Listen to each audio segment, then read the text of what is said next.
Salve Roma! O programa de hoje é sobre Eucaristia.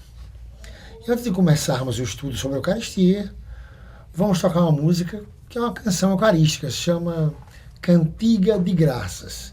Tem também uma versão em italiano, Canzone di Ringraziamento, mas vamos fazer uma versão em português. Eu conto hoje com a participação de minha esposa, Camila, para cantarmos essa música. Cantiga di Graças.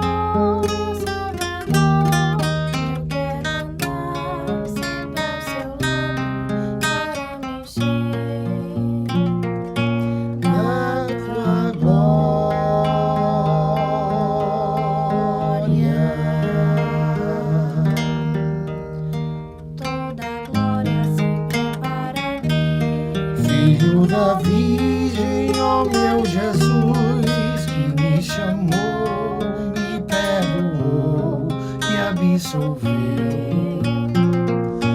meus pecados.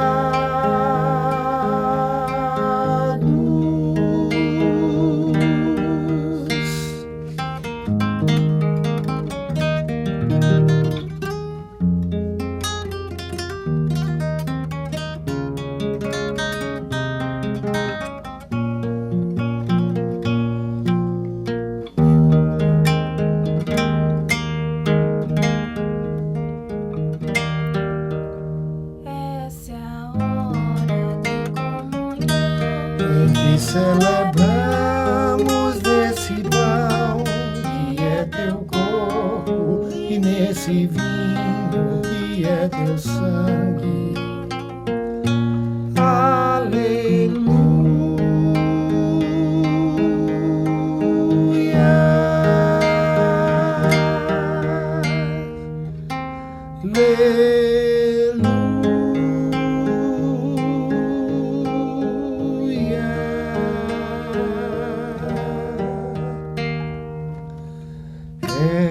Essa é a hora de comunhão em que celebramos esse pão que é teu corpo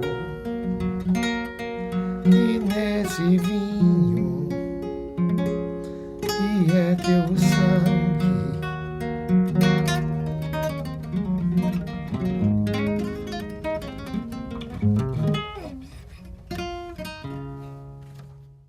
O programa Em Defesa da Fé hoje é sobre Eucaristia. A palavra Eucaristia aparece várias vezes na Bíblia, em Levítico 7, versículo 12, Levítico 7, versículo 13, em Apocalipse 7, 12, tanto no Velho Testamento como no Novo Testamento. Agora, para explicarmos melhor o sentido da Eucaristia, vamos mostrar nas suas condicionantes veterotestamentárias, ou seja, como era utilizada essa palavra no Velho Testamento, que prefigura o Novo Testamento. Como sabemos, segundo Hebreus 10, versículo 1, a lei é sombra dos bens vindouros. Então, o termo Eucaristia, utilizado no Velho Testamento, prefigurava a nova aliança. Por exemplo, vou dar um exemplo prático aqui. Lá em Levítico 14, 13, e Levítico 13, 14, 13 e 7, 13, aparece o termo Eucaristia. Está mostrando uma expiação para pecados feita pelos sacerdotes levitas, e eles estão, e na Bíblia está usando esse termo Eucaristia, ação de graças. Ação de graças, em grego, Eucaristia. E é justamente nesses versículos, nesses dois versículos, que aparece também o termo hóstia. Se você observar a Bíblia Vulgata, ou então na Bíblia Mato Soares, que traduz a Vulgata, bastante fidedigna, está o termo hóstia, que quer dizer vítima. Ou seja, a vítima está sendo entregue como sacrifício expiatório. Então essa vítima está sendo entregue em sacrifício eucarístico, de ação de graças a Deus. Do mesmo jeito, no Novo Testamento, tem uma vítima também. No Velho Testamento, era um sacrifício anual. No Novo Testamento, a Eucaristia é um sacrifício só. Ou seja, a vítima, Jesus Cristo, a vítima expiatória é entregue em sacrifício eucarístico. E esse sacrifício é atualizado através da Santa Missa. Vamos provar tudo isso na Bíblia, para não deixar brecha nenhuma. Em Isaías 53, versículo 10, já profetizou que existia uma vítima só expiatória no Novo Testamento e que seria atualizada, e que esse sacrifício seria atualizado por uma descendência. Vamos lá. Isaías 53, 10 está assim: se ele oferece sua vida em sacrifício expiatório, certamente verá uma descendência que prolongará seus dias, e por meio dele o desígnio de Deus triunfará. Vamos lá. Hoje é terça-feira. Terça-feira é dia de rezar os mistérios dolorosos. Os mistérios dolorosos são exatamente o evento eucarístico. Vamos ver um pouquinho antes quais são os mistérios antes dos mistérios dolorosos. São os mistérios luminosos. Olha que uma sequência perfeita, como tudo que a igreja institui é de forma impecável. Os mistérios luminosos antecedem os mistérios dolorosos. Qual é o quinto mistério luminoso, o último? Qui Eucharistia instituit. É a instituição da Eucaristia. Então os mistérios dolorosos terminam Jesus instituindo a Eucaristia. Vamos lembrar, isso está nos Evangelhos. Quando Jesus institui a Eucaristia, ele diz, isto é o meu corpo. Ele não diz que isso simboliza o meu corpo. Ele diz, isto é. Tanto em Lucas 22, 19, como em Mateus 26, 26, como em Marcos 14, 22. Ele diz, isto é o meu corpo. Então Jesus afirma, é bem claro.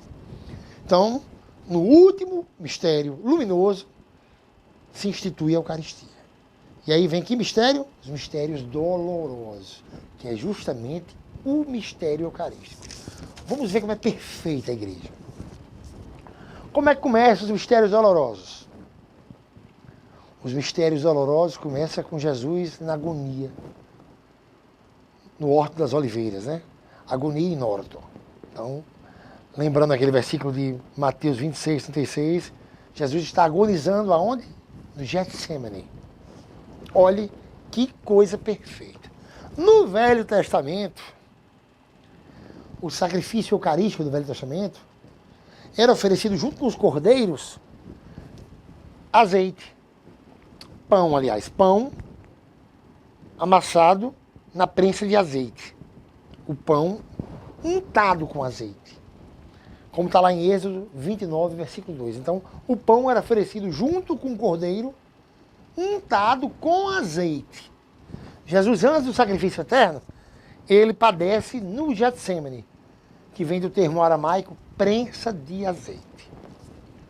Segundo mistério, flagelação de Jesus, flagelatio. Né? Olha que interessante. No sacrifício do Antigo Testamento, como a gente pode ver lá em Números 6, 19, o sacrifício por voto de nazireato.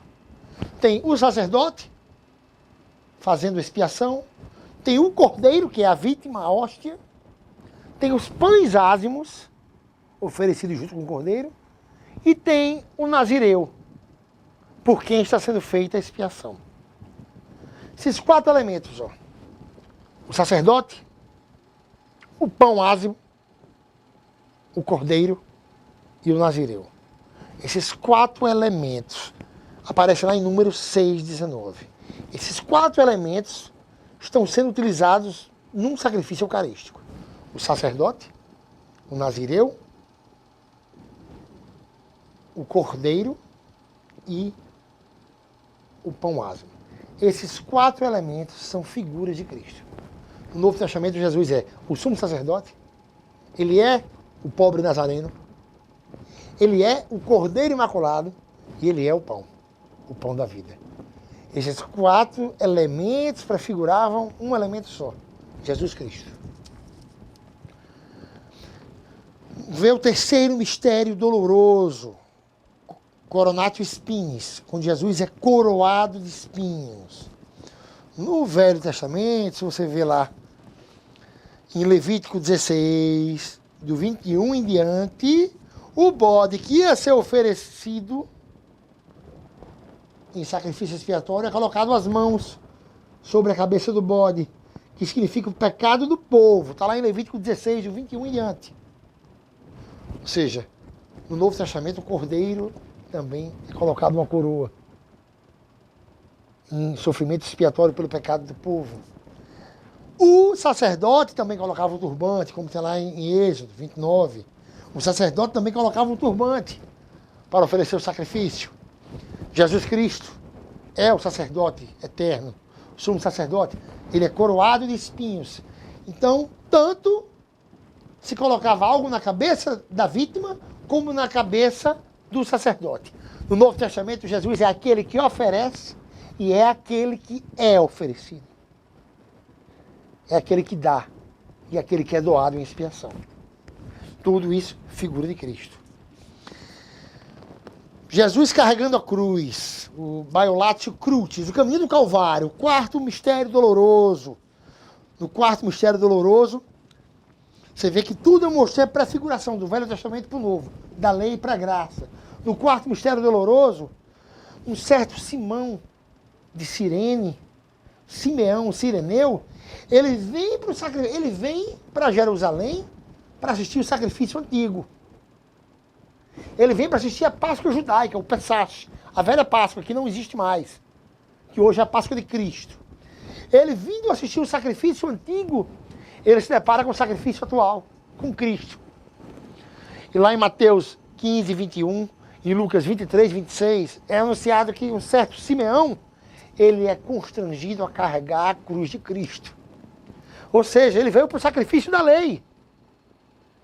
E agora ele está participando do eterno sacrifício eucarístico. Ele está assistindo.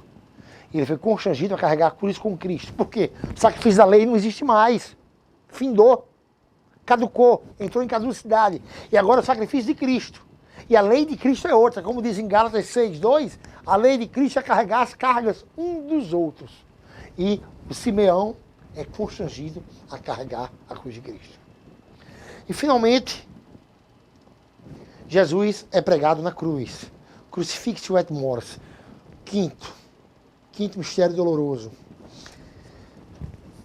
Jesus é levantado, como diz lá em João 12, 32, quando eu for levantado, atrairei todos a mim. Então ali se completa, ali o véu é rasgado. Ali se completa o verdadeiro e único sacrifício eterno. No próximo bloco, eu vou mostrar a questão da atualização desse sacrifício diariamente. Esse sacrifício de Cristo, ele não se repete, ele é um sacrifício só, mas ele é atualizado através da Santa Missa. Até o próximo bloco com o programa Em Defesa da Fé.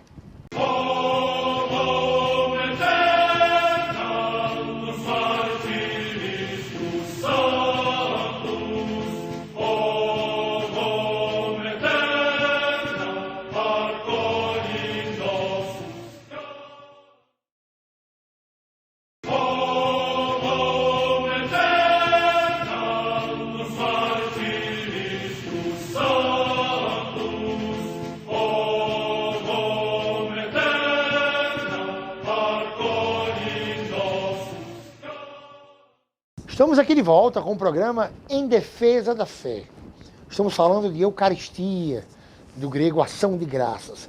No Catecismo, número 1322, vemos um estudo sobre a Eucaristia maravilhoso. Diz assim, ó, a Santa Eucaristia conclui a iniciação cristã.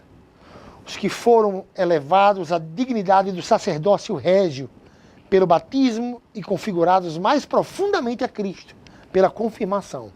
Estes, por meio da Eucaristia, participam com toda a comunidade do próprio sacrifício do Senhor.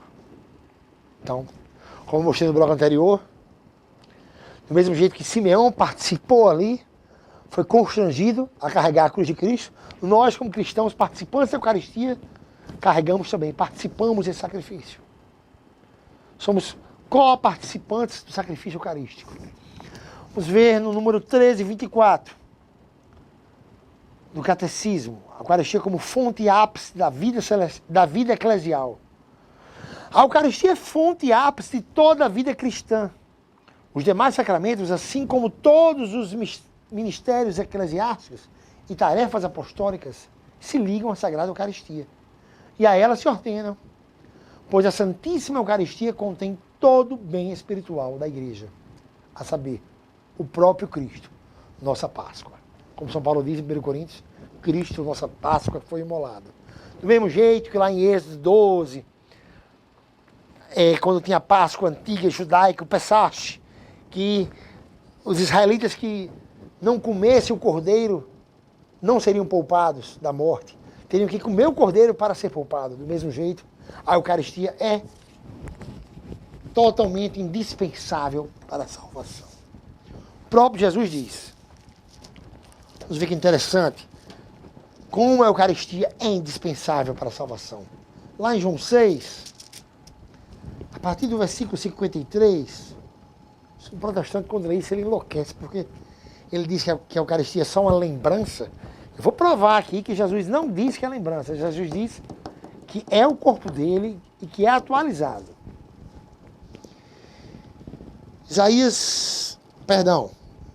Evangelho de São João, número 6, do versículo 53 em diante.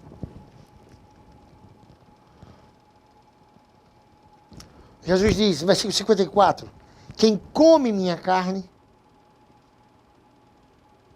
e bebe o meu sangue tem a vida eterna, e eu o ressuscitarei no último dia. Então Jesus não disse que é só uma simbologia da carne. Ele disse, quem come a minha carne. Por isso que nós católicos do primeiro século eram acusados pelas seitas de canibais. Ah, vocês comem a carne do seu Senhor? Mas é o próprio Cristo que fala. Olha o que ele diz mais. Quem come minha carne... Não, no versículo 55. Pois minha carne é verdadeiramente comida. E o meu sangue é verdadeiramente uma bebida. Quem come minha carne e bebe o meu sangue permanece em mim e eu nele. E aqui, ó, o interessante é que no final todos abandonam ele. No versículo 66, João 6, 66, a partir daí muitos dos seus discípulos voltaram atrás e não andavam mais com ele. Ou seja, a Eucaristia escandalizou.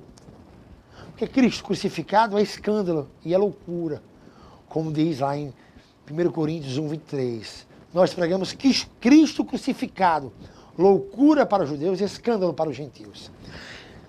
Então, aqui Jesus diz bem claro, quem come minha carne e bebe o meu sangue permanece em mim.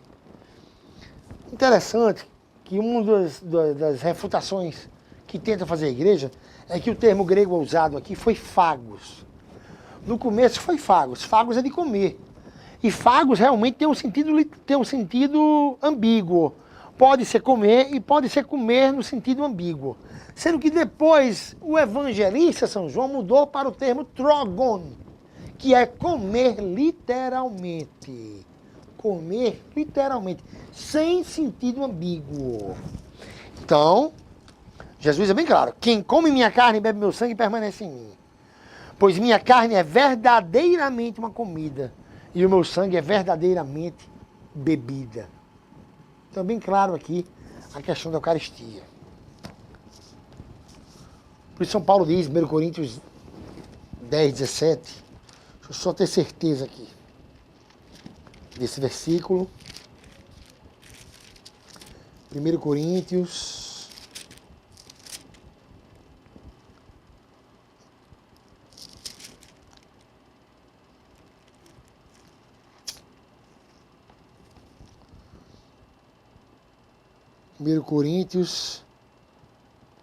10, 17. Já que há um único pão, nós, embora somos um só corpo, visto que todos participamos desse único pão. Então, minha gente, é um só pão. Só existe um pão. Então, as ceias de outras religiões são apenas uma representação, um teatro. A Eucaristia só existe uma, na igreja que Jesus Cristo fundou.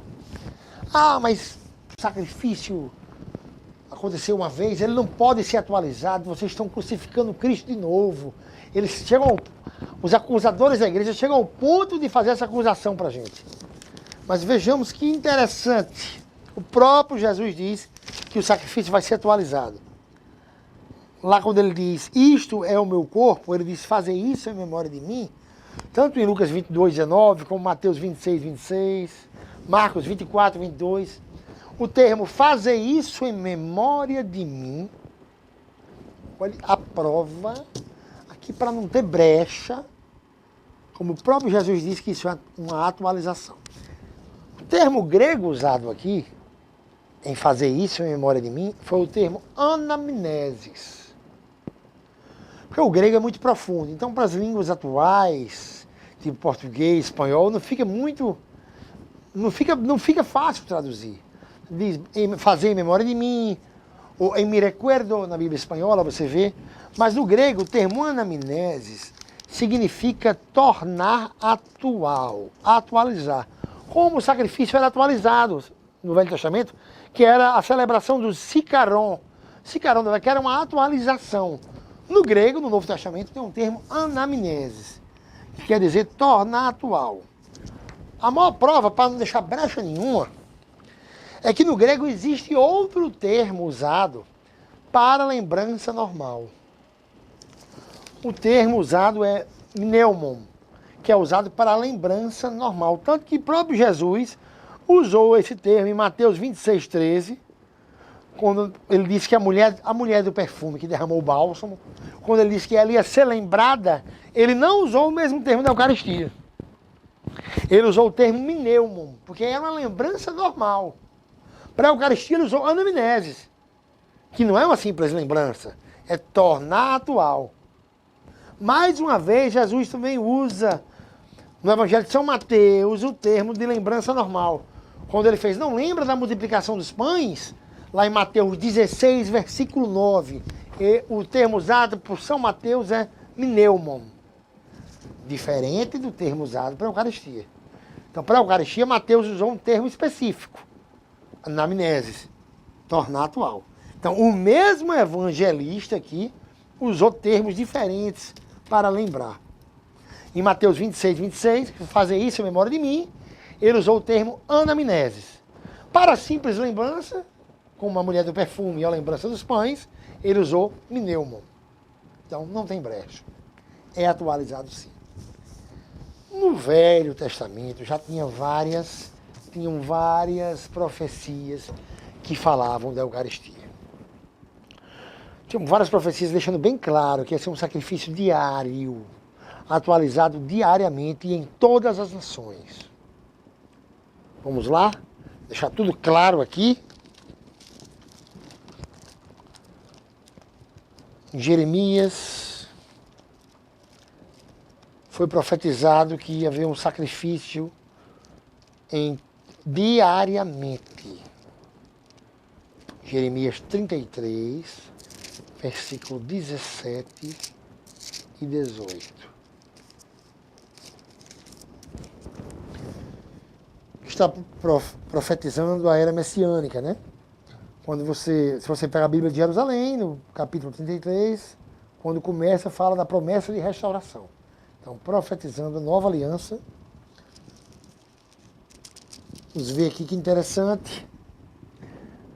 Porque assim disse Javé, não faltará a Davi um descendente, que se sente no trono da casa de Israel, e aos sacerdotes e levitas, não faltará descendente diante de mim, que ofereça o holocausto, queime as oferendas e ofereça todos os dias o sacrifício. Vê que não fala do sacrifício do Velho Testamento.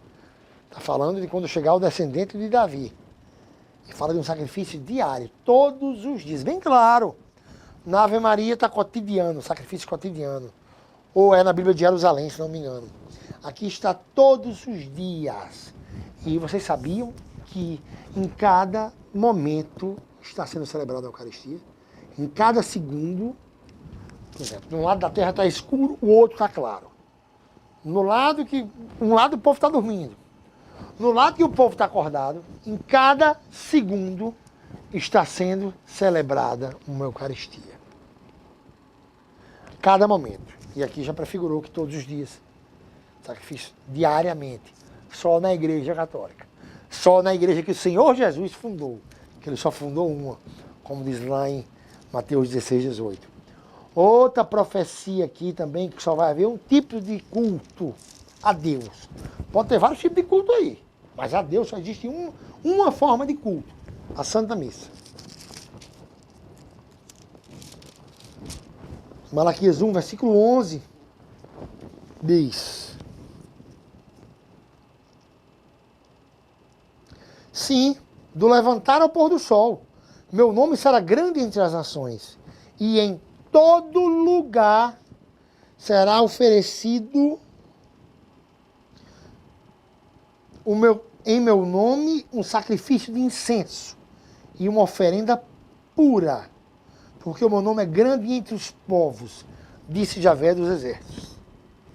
Entendeu? Em todo lugar será oferecido incenso. Qual é o único culto que tem incenso? A Igreja Católica.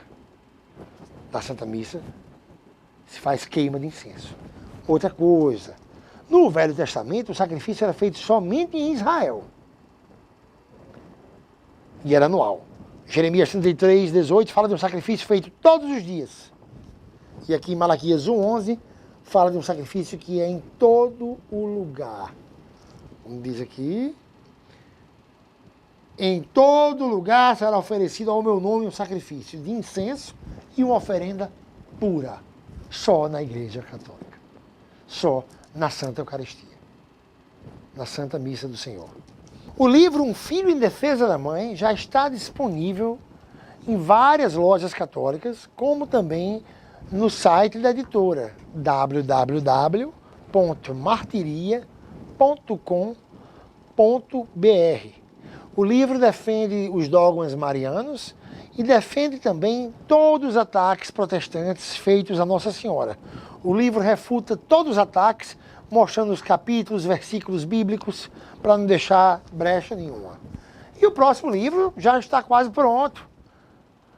Provavelmente em um mês já está sendo lançado. O livro Salve Roma, a igreja que Deus fundou, que vai defender alguns dogmas da igreja e vai provar biblicamente também que a única igreja que Deus fundou é católica, apostólica e romana.